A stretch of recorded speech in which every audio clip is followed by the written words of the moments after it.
Hello बच्चों, आपका स्वागत है मेरे चैनल केमिस्ट्री अड्डा में। मैं Surendra Kumar, assistant professor DAV college Kanpur. बेटा हम लोग डिस्कस कर रहे हैं इस समय इलेक्ट्रोकेमिस्ट्री, जिसमें हमने 3 लेक्चर डिस्कस कर लिया है।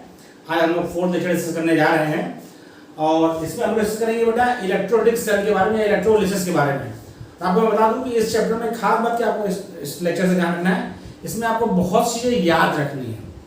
फिर क्वेश्चन ये आता है कि आपका जो कोई इलेक्ट्रोलाइट बता देगा, बोलेगा इसके इलेक्ट्रोलिसिस से प्रोडक्ट क्या बनेगा और एनोड पर क्या बनेगा, कैथोड पर क्या बनेगा। तो ये आपको याद रहना चाहिए। बहुत जगह तो आपको लगता है कि जो एक्सपेक्ट करते हैं वही प्रोडक्ट बनता है, और बहुत ऐसे एग्जांपल है बेटा जहां पर जो आप एक्सपेक्ट करते हैं उसके अलावा कुछ और प्रोडक्ट बनता है, क्योंकि प्रोडक्ट ऑफ इलेक्ट्रोलिसिस डिपेंड करता है नेचर ऑफ इलेक्ट्रोलाइट पर। उसके बाद जो है आपका सोल्यूशन है उस पर डिपेंड करता है कि आपका मीडियम क्या है, मतलब कि कोई मीडियम है इसमें मोल्टेन सोल्यूशन है आपका कि एक्वस सोल्यूशन है, और साथ ही आपका जो इलेक्ट्रोड है उस पर भी डिपेंड करता है आपका nature of product on electrolysis. इसलिए आपको इलेक्ट्रोलिसिस में जो भी प्रोडक्ट बन रहे हैं, एनोड पर क्या बन रहा है, कैथोड पर क्या बन रहा है, यह आपको याद रखना है, क्योंकि वहां पर क्वेश्चन ने पूछा है बड़ा एग्जाम में आपके, तो आपको याद रहेगा तभी आप कर पाएंगे। नहीं तो आप यदि सोचेंगे तो कभी होता क्या है कि आप जो एनालिसिस करते हैं उससे वो सही नहीं होती। ओके, स्टार्ट करते हैं। ठीक है, बात करें अब इलेक्ट्रोलिसिस पढ़ने आए। इलेक्ट्रोलिसिस क्या? Process of chemical decomposition of an electrolyte by passing of electricity through it's aqueous solution और मोल्डन सॉल्यूशन। मतलब इलेक्ट्रिसिटी पास करते हैं उसके एक्वस सॉल्यूशन से या मोल्डन स्टेट से उसे प्रोसेस कहते हैं क्या? इलेक्ट्रोलिसिस। क्या कहते हैं? इलेक्ट्रोलिसिस। इलेक्ट्रो मतलब इलेक्ट्रिसिटी आप प्रोवाइड कर, लिसिस मतलब टूट जाना। इलेक्ट्रिसिटी के द्वारा कोई भी लिसिस होना क्या है? इलेक्ट्रोलिसिस कहलाता है। तो आप क्या करते हैं?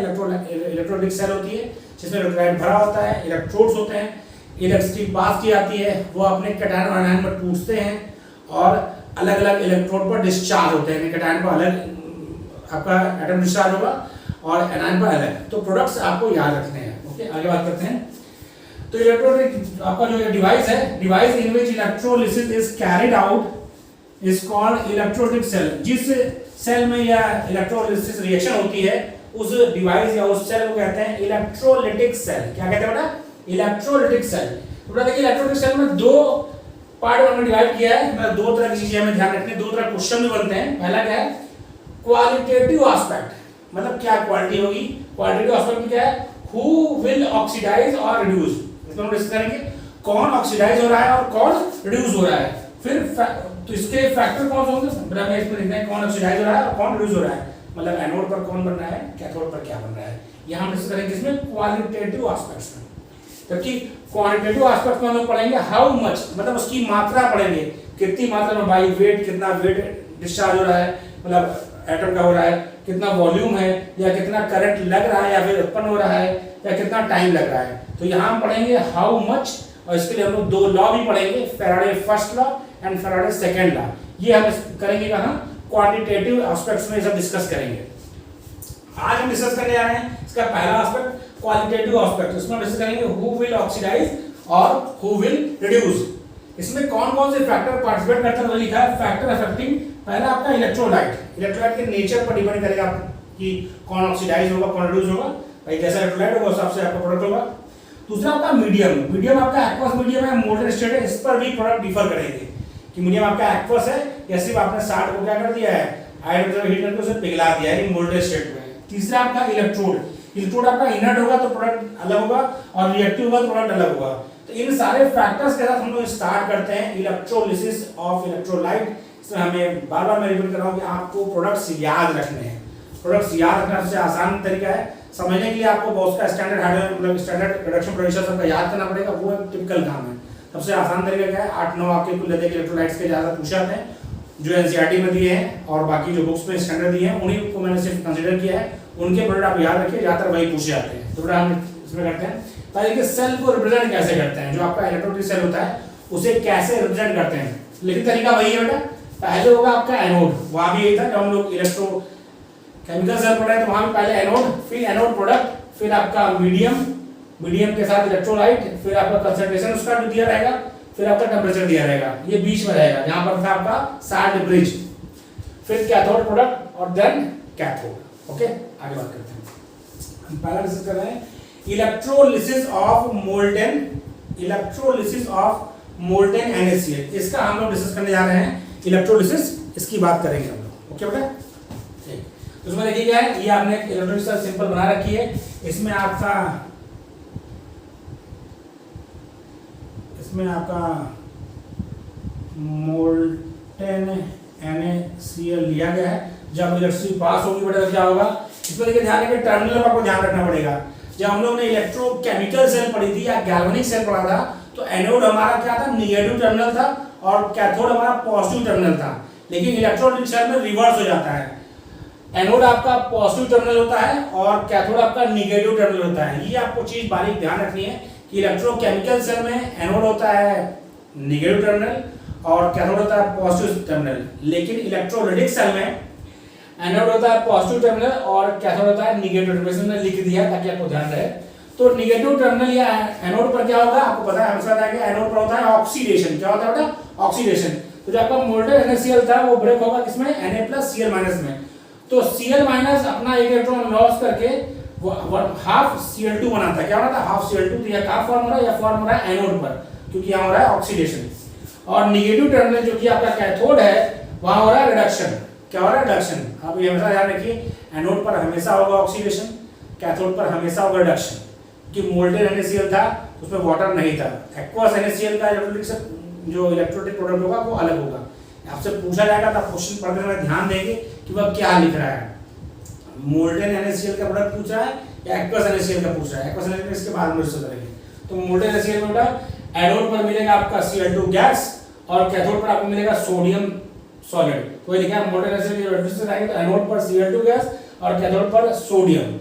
ये ध्यान रखना है आपको कि मोल्टेन NaCl की इलेक्ट्रोलिसिस कराने पर एनोड पर प्राप्त होगा हमें क्लोरीन गैस और कैथोड पर हमें मिलेगा सोडियम। इसे कॉपी कर लिया, फिर हम एक करके डिस्कस करते हैं।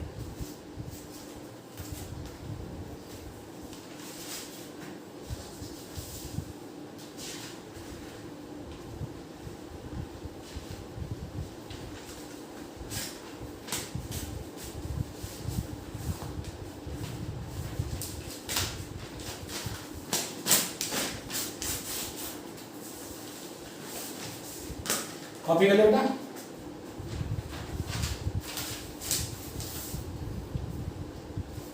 कॉपी हो गया, हटा दो।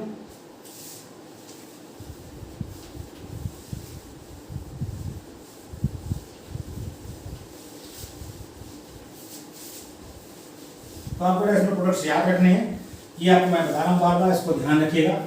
अपना एक जगह पर लिख लीजिएगा किससे क्या क्या बनता है और 4-6 बार आप देखेंगे तो याद हो जाएंगे।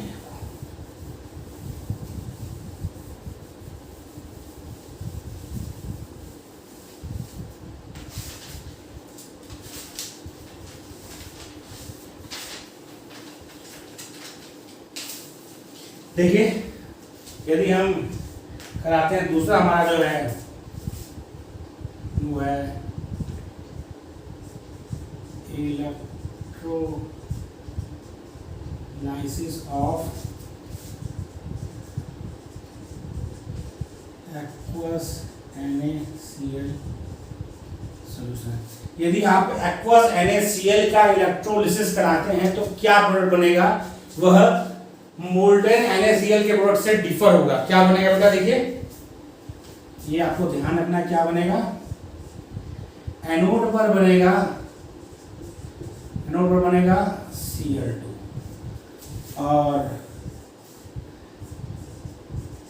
कैथोड पर बनेगा आपका H2 गैस। और बहुत ही इंपॉर्टेंट है, ये आपको ध्यान रखना है। साथ ही सॉल्यूशन आपका क्या होगा, सॉल्यूशन होगा एल्केलाइन।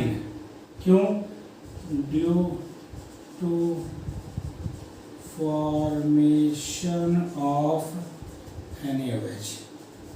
तो क्या क्या फॉर्म होगा ये आपको ध्यान रखना है। एनोड पर बनेगा Cl2 gas.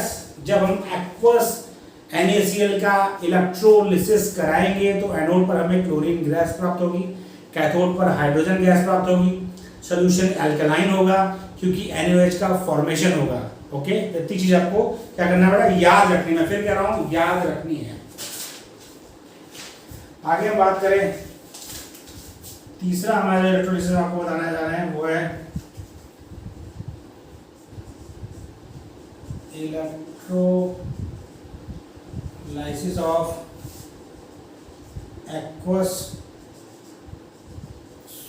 Sodium sulphate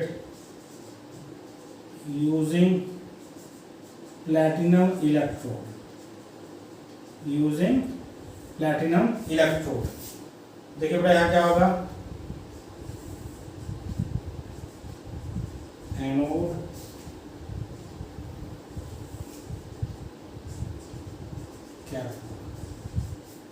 anode पर क्या रिएक्शन होगी, एनोड रिएक्शन होगी आपकी वाटर का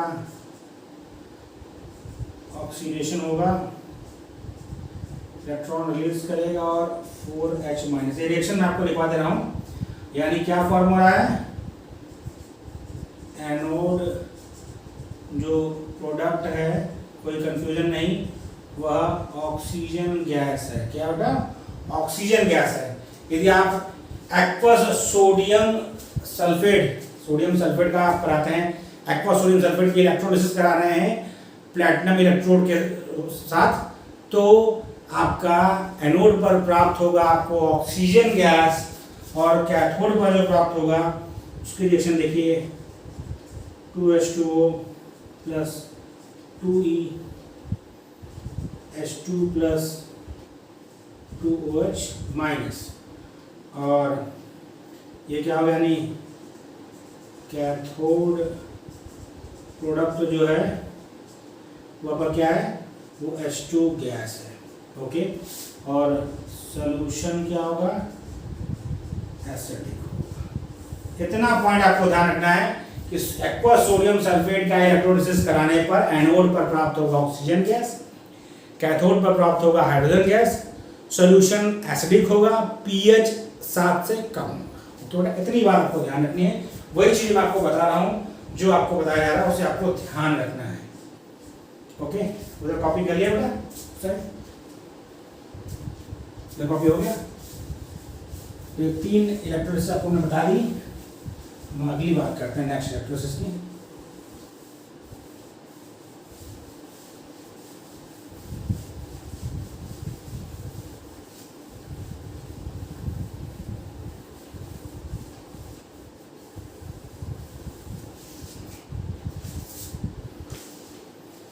अगली क्या है, चौथा आपका है electrolysis of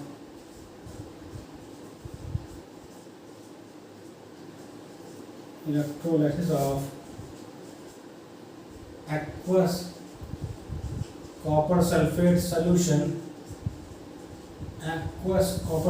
solution using platinum electrode. Question बहुत ध्यान से समझिएगा, इलेक्ट्रोड कौन सा है, इलेक्ट्रोड क्या है इस्तेमाल किया है, ये भी आप थोड़ा ध्यान से समझिएगा। एनोड और कैथोड, ठीक। तो एनोड पे क्या रिएक्शन हो रही है बेटा, 2H2O oxygen plus 4 electron plus 4H plus, यानी जो एनोड प्रोडक्ट है वो क्या है, वो आपका है ऑक्सीजन गैस। ओके, और जो कैथोड पर है वहाँ क्या हो रहा है, कैथोड पर कॉपर प्लस 2 इलेक्ट्रॉन लेकर कॉपर फॉर्म कर रहा है, तो जो आपका कैथोड प्रोडक्ट है वो क्या है, वो है कॉपर। तो आपको ध्यान रखना है इसमें कि जब एक्वस कॉपर सल्फेट का इलेक्ट्रोलिसिस प्लैटिनम इलेक्ट्रोड की उपस्थिति में अगर आप यूज करके कराते हैं, तो एनोड पर प्राप्त होगा ऑक्सीजन गैस और कैथोड पर कॉपर डिपॉजिट होगा, ये ध्यान रखना है। ओके, अगला हम करते हैं बेटा 5th वाला, electrolysis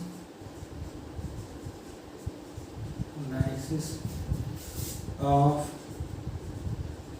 aqueous copper sulfate solution using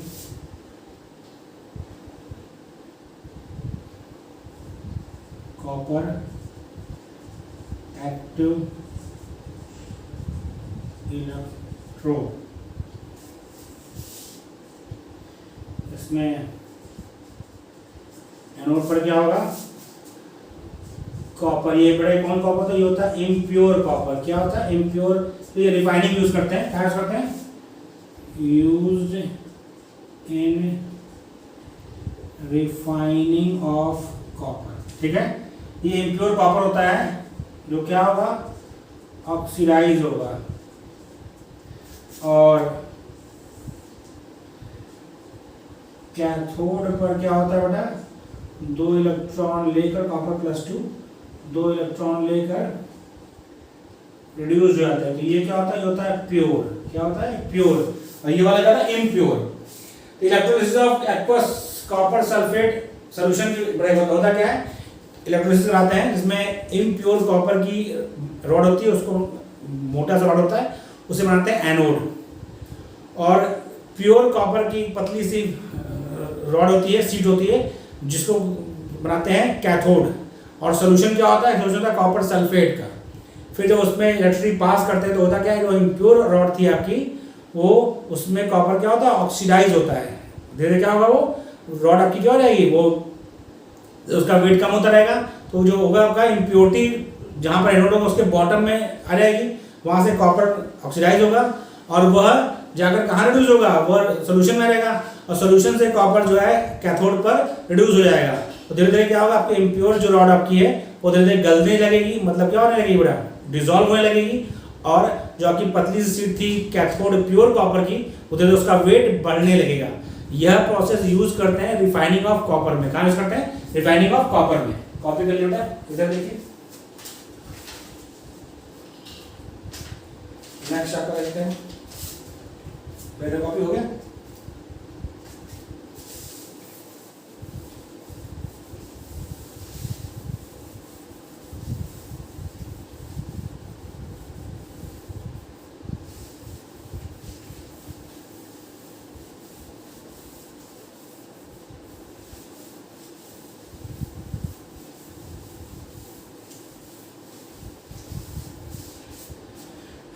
next आपका छठा वाला 6, ये क्या बेटा, ये है electrolysis of aqueous AgNO3 using platinum electrode. इसमें क्या बेटा, एनोड पर क्या होगा, एनोड पर 2H2O O2 + 4E + 4H+, यानी आपका जो एनोड प्रोडक्ट होगा वो क्या होगा, वो होगा ऑक्सीजन। और कैथोड पर क्या होगा भाई, कैथोड पर सिल्वर आयन जो है, AgNO3 का सोल्यूशन है, सिल्वर नाम होगा, वह 1 इलेक्ट्रॉन लेकर सिल्वर में डिपॉजिट हो जाएगा। तो जो आपका कैथोड प्रोडक्ट होगा वो होगा क्या, Ag। ये आप ध्यान, silver nitrate aqueous silver nitrate का यदि हम इलेक्ट्रोलिसिस कराएंगे प्लैटिनम इलेक्ट्रोड की उपस्थिति में, तो एनोड पर फॉर्म होगा क्या, ऑक्सीजन गैस। लेकिन कैथोड पर क्या डिवाइड होगा, कैथोड पर डिवाइड होगा सिल्वर, सिल्वर। और सॉल्यूशन आपका क्या होगा, सॉल्यूशन आपका होगा एसिडिक। क्या होगा, एसिडिक। तो अगला हम बात करते हैं next 7th electrolysis of aqueous NaCl solution using mercury cathode. यदि मरकरी का कैथोड यूज करते हैं तो क्या होता है, तो देखिए एनोड पर रिएक्शन तो वही होगी, क्या होगा, Cl माइनस E बनेगा Cl2। ओके, ये एनोडिक प्रोडक्ट तो आपका क्या होगा, Cl2 ही होगा, यहाँ कोई दिक्कत नहीं, लेकिन यहाँ थोड़ा चेंज आएगा। कैथोड पर देखिए बेटा, यहाँ पहले सोडियम एक इलेक्ट्रॉन लेकर कन्वर्ट हो जाएगा सोडियम में, लेकिन क्योंकि मरकरी का कैथोड है, ये क्या होगा, Hg। कैथोड किसका है, मरकरी का। तो सोडियम मरकरी से रिएक्शन करके क्या बना देगा, NaHg, इसको बोलते हैं एमलगम फॉर्म करेगा। लेकिन जब ये इसका रिएक्शन होगा वाटर से एमलगम का, 2NaHg प्लस H2 2H2 तो फॉर्म होगा 2NaOH plus 2Hg plus H2। तो प्रोडक्ट आपका क्या है, जो कैथोडिक प्रोडक्ट होगा वो क्या होगा, वो होगा हाइड्रोजन। क्या होगा, हाइड्रोजन गैस। एनोडिक प्रोडक्ट होगा आपका क्लोरीन गैस, और कैथोडिक प्रोडक्ट क्या होगा, हाइड्रोजन गैस। तो आपको देखिए इलेक्ट्रोड चेंज किया, प्रोडक्ट चेंज हो गया। तो आपको इसीलिए प्रोडक्ट्स याद रखने और ध्यान रखना है क्या कह रहा है क्वेश्चन। क्वेश्चन का ध्यान रखिए और प्रोडक्ट का ध्यान रखिए, तभी क्वेश्चन हो पाएगा बेटा। अगला क्वेश्चन एक नोट के रूप में है, चलोगे बेटा। नेक्स्ट आपका जो इलेक्ट्रोलिसिस है उसकी बात करते हैं।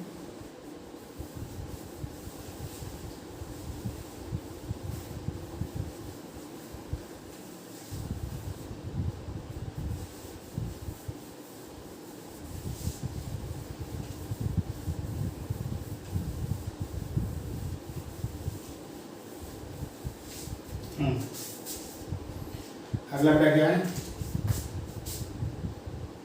इसको थोड़ा और ध्यान रखना है, इसलिए नोट करके लिखवा रहे हैं इसको।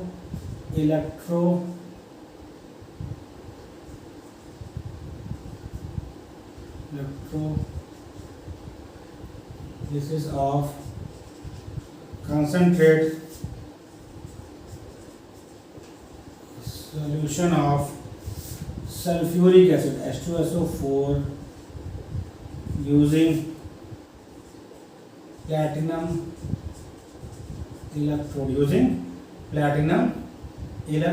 तो ये प्रोडक्ट इसमें दो टाइप का होता है, आपको ध्यान रखना है, क्वेश्चन में ध्यान रखना है।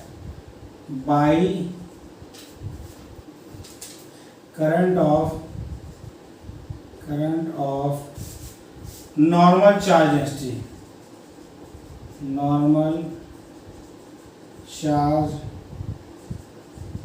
यानी कुछ नहीं कहा है तो नॉर्मल चार्ज डेंसिटी। यदि वो आपको इंप्रेस करना है कि हाई चार्ज डेंसिटी है तो प्रोडक्ट चेंज रहेगा।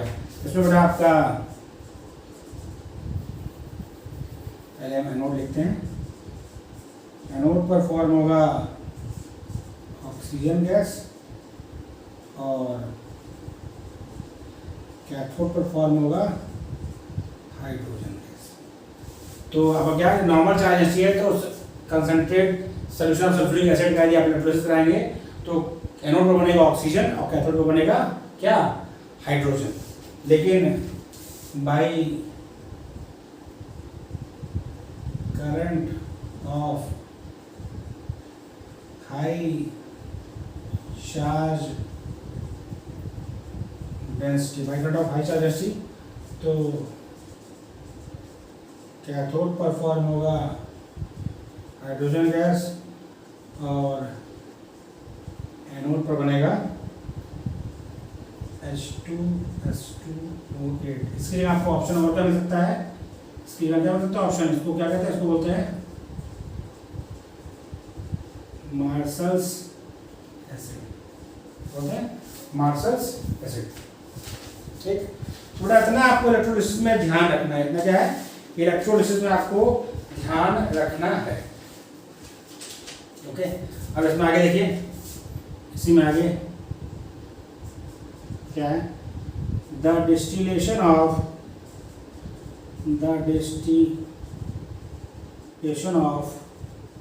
H2S2O8।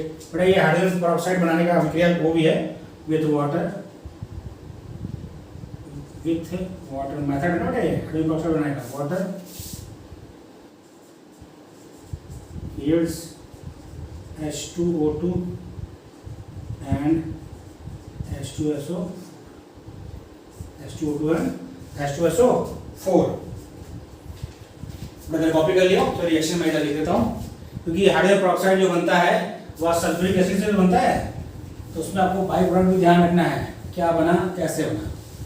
इलेक्ट्रोलिसिस में आपको इतनी चीज़ें याद रखनी है मैं आपको फिर कह रहा हूँ याद रखनी है क्योंकि याद रखेंगे तभी आप सही जवाब दे पाएंगे।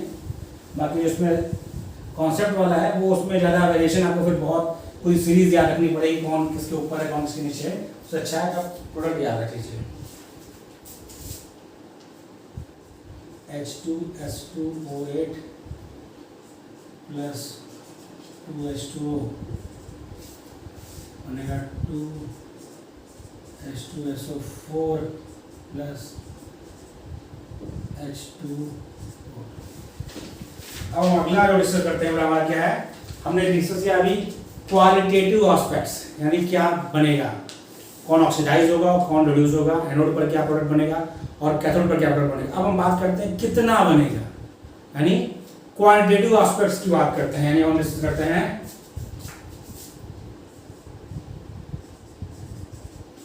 Quantitative aspects of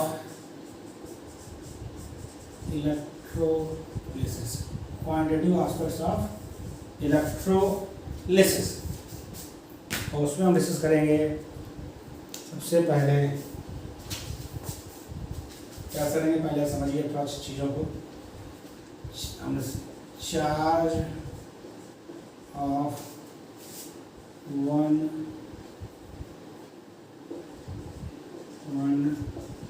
mole electron की बात करें भाई एक इलेक्ट्रॉन पे चार्ज कितना होता है मैग्नीट्यूड की बात करें ऐसे बेटा साइन की नहीं 1.6 इंटू 10⁻⁻19 कूलम होता है और एक मोल मतलब इसमें गुणा कर दिए कितने का 6.02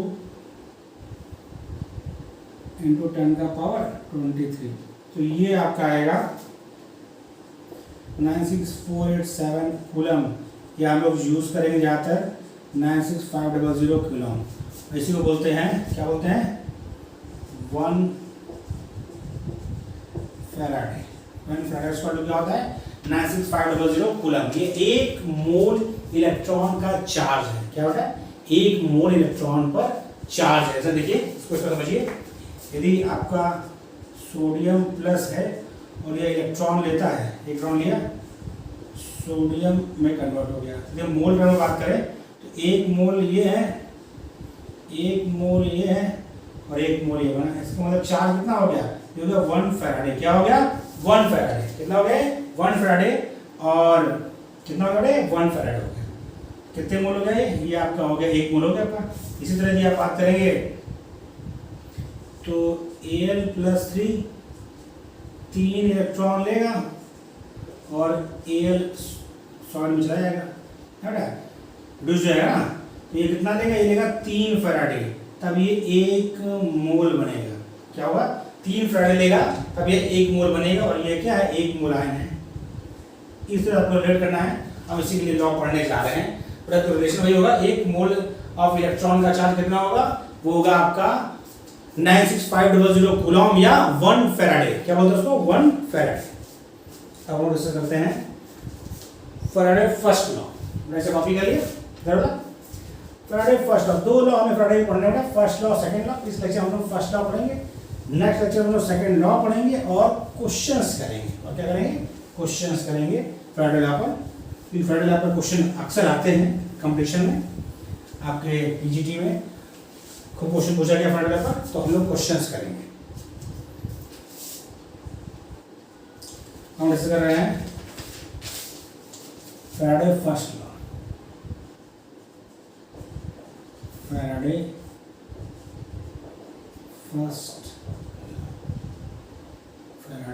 फर्स्ट क्या है भाई व्हेन इलेक्ट्रिसिटी क्या कहता है when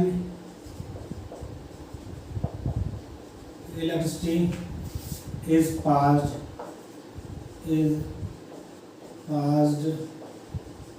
through solution of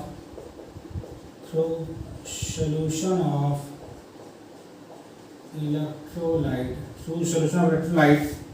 then amount of substance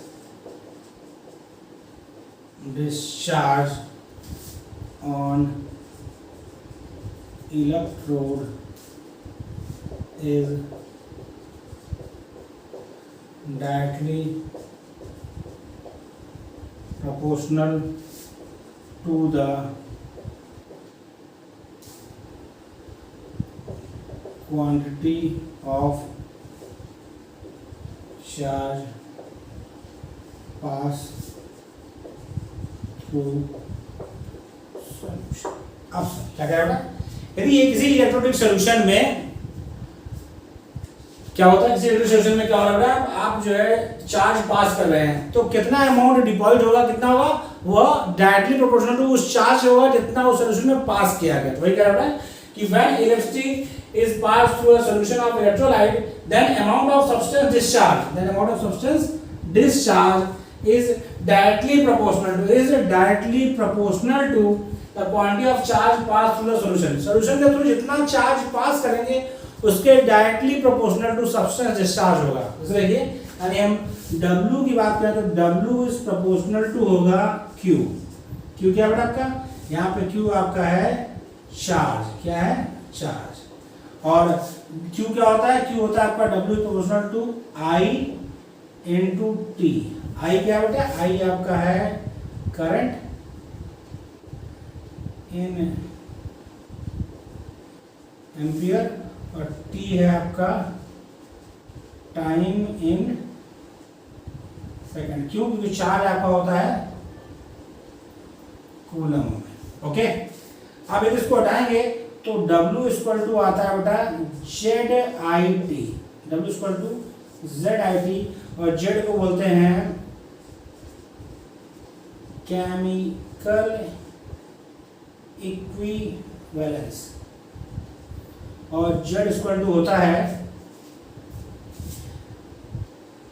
equivalent weight of substance by 96500। ये ध्यान रखिएगा। तो क्या हो गया है, ZIT होता है, इधर कॉपी कर लिया बेटा। तो आपको डायरेक्ट फॉर्मूले बता रहे हैं, फॉर्मूला सीधे फॉर्मूले क्वेश्चन करना है आपको, बहुत रिलेट नहीं करना है क्योंकि बहुत डिटेल में पढ़ने का हमें कोई जरूरत नहीं है। बस हमें क्वेश्चन मिलेगा, हमें क्वेश्चन हो जाए उस हिसाब से हमें समझना है। बड़ा समझिए कैसे होगा, यानी आपका जो फॉर्मूला बनाइए वो होगा W equal to equivalent weight by 96500 into I into T। ये आपका फॉर्मूला है और आपको पता है इक्विवेलेंट वेट इक्वल टू क्या होता है, एटॉमिक वेट। यहाँ पर जो डिस्कस करना है या molecular weight by n factor. और जहाँ हम डिस्कस करेंगे उसमें हम क्या यूज करेंगे, उसमें हम यूज करेंगे weight equal to atomic weight, क्योंकि हमें एलिमेंट्स को क्या करना है, डिस्चार्ज करना है, रिडक्शन होगा उसका, तो हमें अमाउंट बताना है जो आपका डिस्चार्ज हो रहा है उसका एटॉमिक वेट होगा, क्योंकि एटम्स ही डिस्चार्ज होंगे, मॉलिक्यूल डिस्चार्ज नहीं होगा यहाँ पर। तो एटॉमिक वेट बाई वैलेंसी या n फैक्टर, वैलेंसी आपका n फैक्टर भी कहा जाए। ये आपका सिंपल सा फॉर्मूला है। उतना अमाउंट डिस्चार्ज होगा किसी भी इलेक्ट्रोड पर जब उस पर इलेक्ट्रिसिटी पास होगी, उसके मतलब कितना अमाउंट डिस्चार्ज होगा किसी इलेक्ट्रोड पर, उसमें किसके प्रोपोर्शनल होगा, वह charge supplied on this electrolyte के डायरेक्टली प्रोपोर्शनल होगा। ये हमने कहा आपसे, क्या कह रहा है, when electricity is passed through solution of electrolyte then amount of substance discharge on electrode is directly proportional to the quantity of charge. Quantity of charge कितना चार्ज आप सब सप्लाई कर रहे हैं, पास थ्रू द सॉल्यूशन। तो W is proportional to Q, या Q क्या होता है, Q आपका चार्ज होता है, चार्ज मतलब current into time, W proportional to I into T। जब प्रोपोर्शनलिटी कांस्टेंट घटेगा तो क्या आएगा, कोई कांस्टेंट आएगा, Z, उसको कहते हैं केमिकल इक्विवेलेंस। क्या होता है, केमिकल इक्विवेलेंस, इक्विवेलेंस, ठीक है। और Z होता है क्या, Z होता है इक्विवेलेंट वेट ऑफ सब्सटेंस, यानी जिस सब्सटेंस पर आप मतलब जो आपका इलेक्ट्रोलाइट सॉल्यूशन है, कहा जो आपका सब्सटेंस डिस्चार्ज हो रहा है उसका इक्विवेलेंट वेट डिवाइड बाय 96500। इसीलिए Z की वैल्यू हर एलिमेंट के लिए अलग अलग होती है। हर एलिमेंट के लिए क्या होगा, अलग अलग ऑक्सीडेशन स्टेट चेंज होगी तो Z की वैल्यू भी क्या हो जाएगी, चेंज हो जाएगी। यानी Fe+2 के लिए Z का वैल्यू अलग होगा, Fe+3 के लिए Z का वैल्यू अलग होगा, ध्यान रखना है। इसको मैंने यहाँ इलैबोरेट कर दिया है। W equivalent weight by 96500 into I to T। Equivalent क्या होता है, इक्विवेलेंट का जनरल टर्म क्या है, एटॉमिक वेट या molecular weight by n factor. क्योंकि यहाँ पर हम डिस्कस करते हैं वो एटम्स होंगे जो डिस्चार्ज होंगे, इसलिए W का equivalent weight equal to atomic weight by valency या n फैक्टर। ओके, इसे कॉपी कर लीजिए। तो ये आपका पूरा होता है इसी साथ में। तो आज के लेक्चर में हमने आपको सिखाया कि कौन कौन सा प्रोडक्ट बनेगा जब किसी इलेक्ट्रोलाइट का इलेक्ट्रोलिसिस कराएंगे, उसे आपको याद रखना है। फिर फर्स्ट और डिस्कस किया, उसमें आपको यह फॉर्मूला याद रखना है। इस पर क्वेश्चन डायरेक्टली होते हैं। हम लोग का इक्विवेलेंट वेट निकालने का तरीका आपको बता दिया है। Equivalent weight equal to atomic weight by valency. Question आते हैं, आप आसानी से करते हैं, बहुत टफ क्वेश्चन नहीं आता है, बहुत सिंपल क्वेश्चन आता है।